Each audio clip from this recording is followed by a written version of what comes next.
அவன் ஆகாயத்தில் அவன் பறக்கும் போது அவன் ஒரு இருசக்கர வாகனம் என்று சொன்னால் இத்தனை அடி உயரத்திலே தான் செல்ல வேண்டும். அவன் கரெக்டாக பூமியிலிருந்து இத்தனை அடி உயரத்தில தான் இருசக்கர வாகனங்கள் செல்ல வேண்டும்.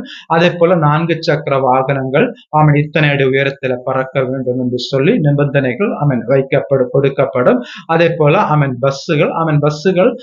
பஸ்ஸுகளும் அது மட்டுமல்ல கனரக வாகனங்களும் கூட அவன் ஆகாய மார்க்கமாக அவன் பிரயாணம் பண்ணுகிற ஒரு காலம் அவன் சீக்கிரத்தில் அவன் கடந்து வரும். பாருங்க, அவன் ஆகாய மார்க்கமாக அவன் கனரக வாகனங்கள் கூட ஆகாய மார்க்கமாக அவன் செல்லக்கூடிய ஒரு காலம் அவன் கடந்து வரும். அப்பொழுது அவன் நினைத்த அவன் நினைத்த பொருட்களை அவன் நினைத்த நேரத்துக்கு அவன் கொண்டு செல்ல முடியும். பாருங்க, அவன் இன்றைக்கு நம்முடைய நம்ம அமேசான், பிளிப்கார்ட்ல எல்லாம் நம்ம ஆர்டர் போட்டால் பாருங்கள், டெல்லியில இருந்து நமக்கு ஒரு பொருள் வருகிறது என்று சொன்னால் குறைந்தபட்சம் ஒரு 4-5